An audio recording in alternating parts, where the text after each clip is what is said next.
여러분 안녕하세요. 여의도 펀드매니저팀입니다. 오늘은 현대 모비스 한번 봅시다.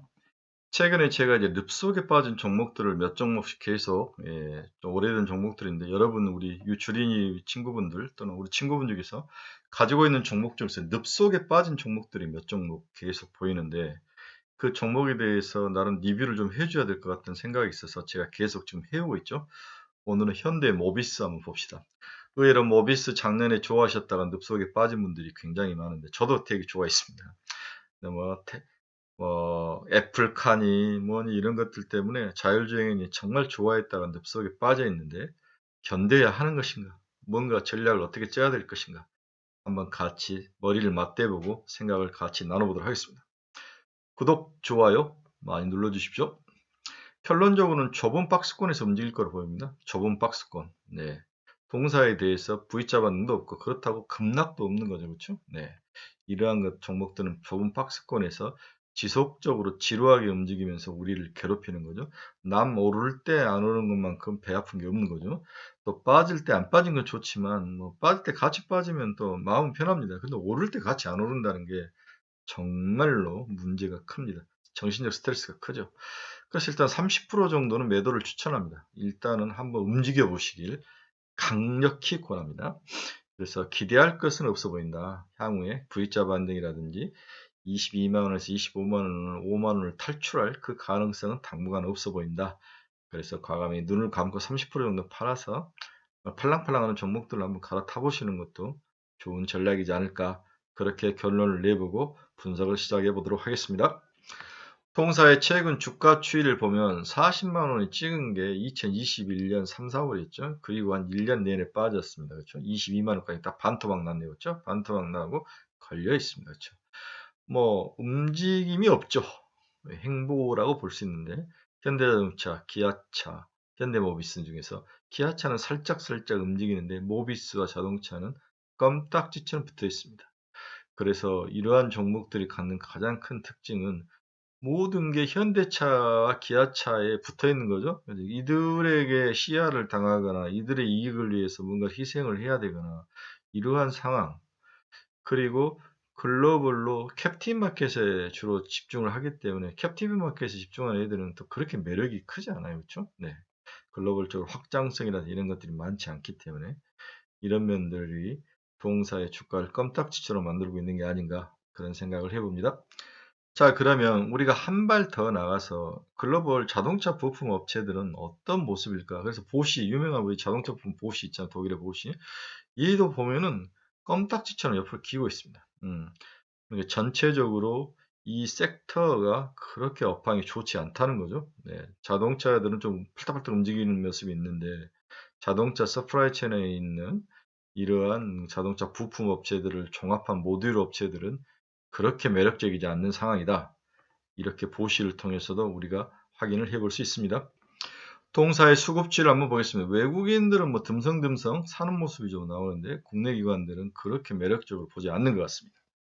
이것은 향후 외국인들이 산다고 이런 종목들은 끌고 올라가잖아요. 개인과 기관이 사줘야 되는데 이런 면에서 보합 수준에서 지루한 행보 모습을 당분간 이어갈 것이다. 지렁이와 같은 그렇게 예상을 해봅니다. 동사를 분석하는데 가장 기본이 되는 것은 동사의 매출액이나 실적을 주로 어떤 면에서 의존을 하고 있느냐를 봐야 되는데 모듈 사업이 있죠. AS 부품 사업. 그렇죠. 우리가 예, 현대 가면은 차 고치는 데가 있고 그 다음에 현대차의 모듈로에서 제공하는 이 두 가지 큰 비즈니스로 되는데 전동화 관련 비즈니스 섹터 부품을 제조하고 모듈을 조립하고 지금 핵심은 이제 전동화 관련된 이 분야라는 거죠. 그렇죠? 네. 그래서 올해가 이제 9조 4천억, 작년이 보면 얼마인지는 안 나와 있네. 2010, 6조 나네. 6조 정도. 올해가 9조 4천억 정도 매출이 내년에는 13조, 18조 이 전동화 부분은 꾸준히 늘어나고 있을 것 같은 예상을 합니다. 이런 부분이 된다면은 주가는 굉장히 탄력적으로 움직여야 되는데 잘 안 움직이는 거죠. 그다음 돈 AS 부분이 다 풀죠. 우리 자동차 고장 나가면 하면 고치러 가면은 그렇게 부품 깔고 뭐 이렇게 해서 돈을 버는데 늘긴 느는데 그렇게 아주 적극적으로 늘지 않는 안정적인 비즈니스 그렇죠? 네. 그 다음에 동사에서 가장 큰 것은 영업이익률이죠. 영업이익률이 5%대로밖에 안 줍니다. 그렇죠? 네. 현대자동차가 딱 지고 쥐락펴락 하는 거죠. 네. 그래서 최소한 싱글 디짓 후반기 뭐 7%, 8% 정도는 올라와야 동사가 매력적인데 계속 5%대를 가지고 현차가 좀 어려울 때마다 모든 그 손실 부담이나 이런 것들을 고통 부담을 모비스 그다음에 서프라이 체인에 있는 기업들 단가이나 CR이라고 그러죠. 이런 쪽으로 치면서 보호하고 있는데 유지해 가는데 이러한 것들이 기본적으로 각 시장의 각 기업의 어떤 잠재력을 많이 짓누르고 있는 것 같은 그런 모습입니다. 또 다른 회사로 또 갈 수도 없어요. 특별하게 어떻게 하자면 현대차에 다 묶여 있는 거죠. 글로벌 시장에서 이 자동차 부품을 납품한다는 것은 쉬운 일이 절대 아닙니다. 헐 테스트 받아야죠. 또 경쟁 회사들이 이미 엉덩이 깔고 있죠. 이런 면들이 또 해외로 서프라이 체인에 있는 기업들이 글로벌로 가기도 참 어려운 그런 구조입니다. 좌우간 동사는 매출은 전동화 쪽에서가 핵심이다. 영업이익은 AS 부분이다. 이렇게 두 가지 개념으로 동사의 사업 구조를 이해하시면 될 것 같습니다. 동사가 최근 주가가 하락한 이유는 다양한 문제점이 존재한다. 대불확실성으로 인해 공급망 정상화에 대한 시장의 신뢰도가 아직까지 높지 않다. 물량 증가 효과의 대부분이 작년 하반기부터 나타날 것으로 전망했으나 올해로 이율돼버렸다. 작년 하반기에 집중돼 본격적인 개선을 확인하기까지는 아직 올 하반기에 집중돼 본격적인 개선을 확인하기까지는 아직 시간이 좀 필요하다. 원자재 가격 상승과 이게 크죠. 물류비 증가 등의 안정화도 기대하기 쉽지 않은 상황으로 신차 가격 인상에 상응하는 동사의 부품 공급 단가 인상이 필요한 시점이다. 이 부분이 이제 중요한 부품 공급 단가 인상이 현차가 쉽게 해줄 것 같지는 않아요. 이런 점들이 동사의 주가 하락의 원인이다. 주가를 짓는 원인이다라고 정리를 해볼 수 있습니다. 또한 동사는 미래차에 대해서 크게 투자를 증가하고 있는데 여기에 투자를 증가한다는 것은 비용이 발생한다는 의미죠. 그렇죠? 네. 미래차가 투자 성과를 보여줘야 할 시점이죠. 동사에 또한 동시에 동사가 비용 증가하는 비용을 어떻게 처리할 것인지 이 부분은 굉장히 머리가 아픕니다.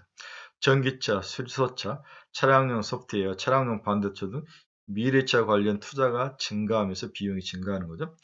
동사는 전기차 관련 핵심 부품 고객사 다각화를 진행 중이며 이게 과연 가능할까? 그렇죠? 네. 차량용 반도체도 자체 개발도 추진 중이다. 계획은 정말 좋습니다. 중요성이 커지고 있는 차량용 소프트웨어 개발 역량 강화를 위해 소프트웨어 엔지니어 채용도 확대되고 중이죠. 그렇죠? 생산 차질 이슈의 단기 해결이 쉽지 않기 때문에 중장기적 미래 전략이 구체화가 주가 상승 반전에 필요한 조건이 될 건데 이러한 것들을 반전시키기가 쉬워 보이지 않는 게 동사가 주가가 늪속에 빠진 원인 중에 하나라고 볼 수 있습니다. 동사의 향후 전망을 보면 그렇게 긍정적이지도 그렇게 비관적이지도 않은 아주 어중간한 상황이라는 거죠. 동사는 AS 사업이 지속적으로 강력한 현금 흐름을 창조하는 구조로 자동차 부품에서 전동화 전장 분야에서 선행 개발이 지속이 예정이 되고 있습니다. 2022년까지는 전동화 투자가 지속되고 부품 제조 중국 부진이 지속되는 구조로 다소 이익 모멘텀이 지연된 것으로 전망이 되고 있습니다. 또 느비아 하나 있죠. 중국 사업. 연간 영업이익은 2.04조원에서 2.6조로 증가하나 자동차 모듈 영업이익은 0.5에서 1.3%로 개선폭은 크지 않을 것으로 기대되고 있죠. 이 부분이 핵심인데 영업이익 개선율이 크지 않다. 영업이익 0.5밖에 안 되네요. 모든 것에 AS에서 많이 빠는 거죠. 우리 고객들에게 많이 참가해서 돈을 벌어가고 있습니다.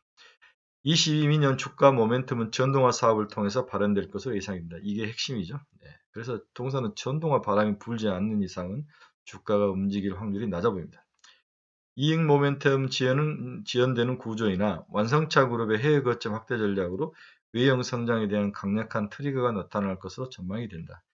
이제 현차가 미국으로 가져오죠. 미국에서 전기차 공장을 짓고 또 자동차 공장을 짓고 이런 것들을 따라가면서 또 거기 가면은 또 영업이익이나 이런 것들을 새롭게 좀 더 줄 수 있는 환경은 있으니까 이런 것들이 유일한 기대감이다. 이렇게 볼 수 있습니다.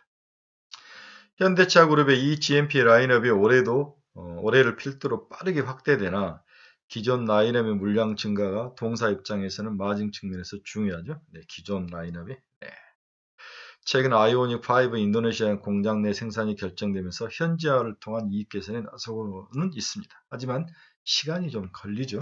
네. 배터리 업체도 굉장히 오랜 시간 투자를 해서 이익이 났듯이 이 전기차 분야도 대수가 중요하고 큐도 중요하고 그 다음에 다양한 경쟁 상대와 싸움도 해야 되고 이런 것들이 있습니다. 최근에 인도네시아 투자를 굉장히 높이고 있는데 이런 전략을 잘 짠 것 같아요.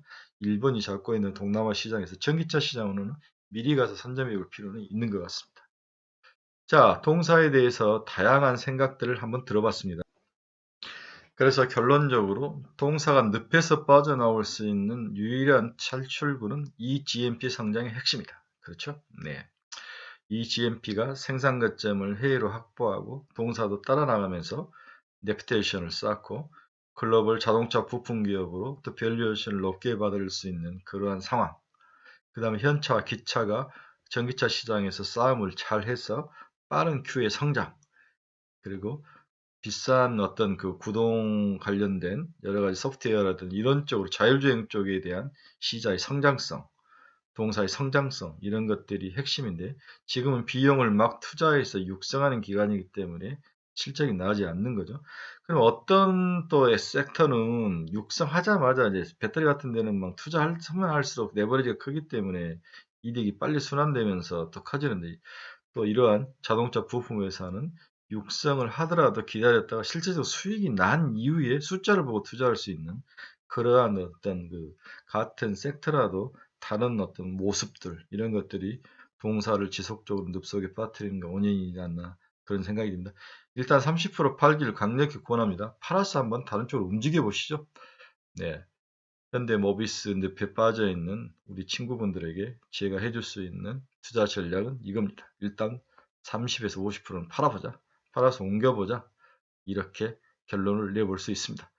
여러분 늪속에 빠져서 참 고민이실 것 같은데 너무 걱정하지 마시고 한번 적정한 시기에 팔아서 옮겨보는 그런 과감한 결단을 한번 추천해 봅니다. 여러분 감사합니다. 즐거운 하루 되십시오.